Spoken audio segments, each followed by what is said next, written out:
നമസ്കാരം, the news ഐയിലേക്ക് സ്വാഗതം.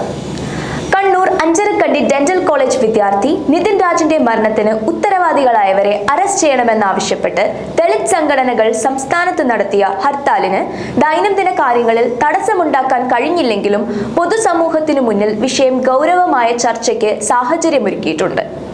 നിതിന്റെ ജീവനെടുക്കാൻ പ്രേരണയായവരെ arrest ചെയ്യുക, രോഹിത് വെമുല നിയമം നടപ്പിലാക്കുക, നിതിൻ രാജിന്റെ കുടുംബത്തിന് 10 കോടി രൂപ നഷ്ടപരിഹാരം നൽകുക, ജുഡീഷ്യൽ മേൽനോട്ടത്തിൽ കേസന്വേഷണം നടത്തുക തുടങ്ങിയ ആവശ്യങ്ങൾ ഉന്നയിച്ചാണ് justice for Nitin Raj action കൗൺസിലും 52ഓളം ദളിത് സംഘടനകളും ഹർത്താലിന് ആഹ്വാനം ചെയ്തിട്ടുള്ളത്.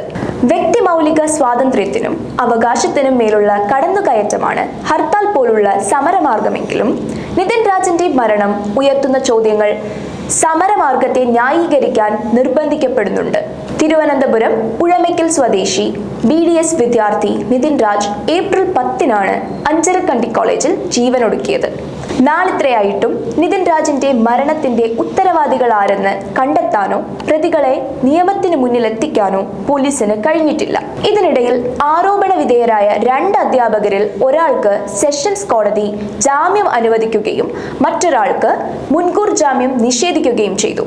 കേസെടുത്തതു മുതൽ ആരോപണ വിധേയരായ അധ്യാപകർ ഒളിവിലാണ്. അവരെക്കുറിച്ച് സൂചന പോലും പോലീസിന് ലഭിച്ചില്ലെന്ന വാദം അതിശയിപ്പിക്കുന്നു. ജാതിവെറിയുടെ പേരിലുണ്ടായ മാനസിക പീഡനമാണ് മകന്റെ മരണത്തിന് കാരണമെന്ന് നിതിൻ രാജിന്റെ പിതാവും സഹപാഠികളും വിവിധ സംഘടനകളും പരാതിപ്പെട്ടിട്ടുണ്ട്. അതേസമയം മരണം ലോൺ ആപ്പുമായി ബന്ധപ്പെട്ടുള്ള ആത്മഹത്യയാക്കി മാറ്റാൻ പോലീസ് ശ്രമിക്കുന്നുവെന്ന അതീവ ഗൗരവമുള്ള ആരോപണം പല കോണിൽ നിന്നും ഉയർന്നിട്ടുണ്ട്. മാത്രവുമല്ല, മരണത്തിന്റെ സ്വഭാവത്തെക്കുറിച്ചും പിതാവ് സംശയം ഉന്നയിച്ചിട്ടുണ്ട്. അടിമുടി ദുരൂഹത നിറഞ്ഞ സംഭവത്തിൽ നിഷ്പക്ഷവും നീതിപീഠത്തിന്റെ മേൽനോട്ടത്തിലുമുള്ള അന്വേഷണം അനിവാര്യമാണ്. ഇക്കാര്യത്തിൽ സംസ്ഥാന സർക്കാരാണ് പ്രത്യേക താൽപര്യമെടുക്കേണ്ടത്. എന്നാൽ എന്തുകൊണ്ടോ അതുണ്ടായില്ലെന്നാണ് ഇന്നോളമുള്ള നാൾവഴികൾ ബോധ്യപ്പെടുത്തുന്നത്. നിതിൻ രാജിന്റെ മരണത്തിന് തൊട്ടടുത്ത ദിവസങ്ങളിൽ വലിയ രീതിയിൽ കേരളമാകെ അരങ്ങേറിയ പ്രതിഷേധങ്ങൾ പക്ഷേ ഒരാഴ്ച പിന്നിട്ടതോടെ പേരിനു മാത്രമായി. പതിയെ ഒറ്റപ്പെട്ട സംഭവങ്ങളിൽ ഒന്നായി മാറിയ ഈ മരണവും കേരളം സൗകര്യപൂർവ്വം അരികുവത്കരിച്ചതാണോ? നിതിൻ രാജിന്റെ മരണം പോലെയുള്ള ഒരു സംഭവം സംസ്ഥാനത്ത് ആദ്യത്തേതല്ല. ജാതിവെറിയുടെ അഗ്നികുണ്ഡത്തിൽ വീണ് അനേകം പേർ ഇന്നാട്ടിൽ എരിഞ്ഞടങ്ങിയിട്ടുണ്ട്. ജാതിയുടെ, വർണ്ണത്തിന്റെ, വംശത്തിന്റെ പേരിൽ മറ്റുള്ളവരിൽ നിന്ന് വിവേചനം നേരിടുന്നുവെന്ന് ഒരാൾക്ക് തോന്നുന്നത് പോലും ആധുനിക സമൂഹത്തിന് ചേർന്നതേ അല്ല. 1955-ൽ അയിത്തം നിയമം മൂലം നിരോധിച്ച സംസ്ഥാനമാണ് കേരളം. മഹാത്മജിയിൽ നിന്നും ഗുരുദേവനിൽ നിന്നും ചട്ടമ്പി സ്വാമി, അയ്യങ്കാളി, പൊയ്കയിൽ അപ്പച്ചൻ, വക്കം അബ്ദുൽ ഖാദർ മൗലവി, K. കേളപ്പൻ തുടങ്ങിയ സാമൂഹിക പരിഷ്കർത്താക്കളുടെ കൂടി പരിശ്രമമാണ് കേരളത്തിന്റെ ആശയ അടിത്തറ. എന്നിട്ടും ഈ നാട് ഇക്കാണുന്ന മട്ടിൽ ജാതിവെറിയുടെ ഈറ്റിലമായി മാറുന്നത് എങ്ങനെയെന്ന ചോദ്യം ഉത്തരമില്ലാതെ ബാക്കി നിൽക്കുന്നു.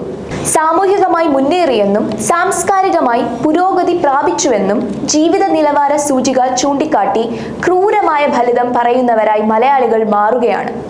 അതല്ല വാസ്തവമെന്ന് ഇന്നിന്റെ കാഴ്ചകൾ ആഴത്തിൽ ബോധ്യപ്പെടുത്തുന്നുണ്ട്.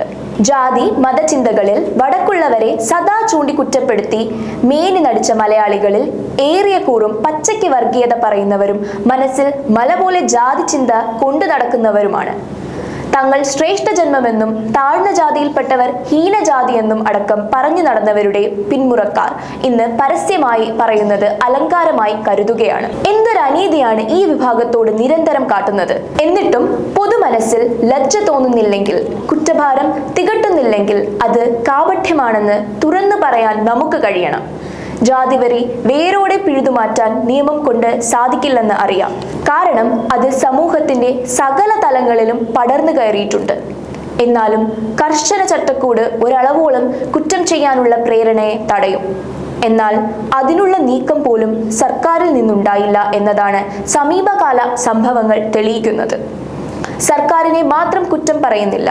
ഇക്കാര്യത്തിൽ പൊതുസമൂഹത്തിനും കൃത്യമായ കള്ളക്കളിയുണ്ട്.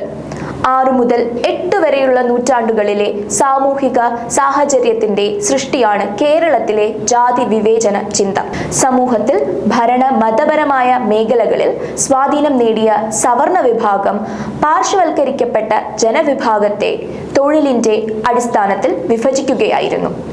അതോടെ പൊതുധാരയിൽ നിന്ന് വലിയ വിഭാഗം ബോധപൂർവം മാറ്റി നിർത്തപ്പെട്ടു. ഇത്തരം ഉച്ചനീചത്വങ്ങളെ മതത്തിന്റെ ഉള്ളിൽ നിന്നുള്ള ന്യായീകരണങ്ങളും കപടയുക്തികളും കൊണ്ടാണ് അക്കാലത്ത് ന്യായീകരിച്ചു പോന്നത്. ജാതി ചിന്തയും വിവേചന ബോധവും ഒരളവിലും കുറഞ്ഞില്ലെന്ന് വർത്തമാനകാലം ആവർത്തിച്ചു തെളിയിക്കുന്നുണ്ട്. പേരിനൊപ്പം ജാതി ചേർക്കുന്നതും പരിചയപ്പെടുമ്പോൾ ആദ്യം ഏതാ ജാതി എന്ന ചോദ്യവും ഇന്ന് അപരിചിതമല്ല. നിറം നോക്കി ജാതി ആരോപിക്കുന്നത് പതിവായി മാറി. ചെറിയ ക്ലാസുകളിൽ തുടങ്ങി ഉന്നത വിദ്യാഭ്യാസ മേഖലയിൽ വരെ അടുത്തിരിക്കുന്ന കുട്ടിയുടെ ജാതി ചോദിച്ച് ആവശ്യമായ അടുപ്പമോ അകൽച്ചയോ തീരുമാനിക്കപ്പെടുകയാണ്.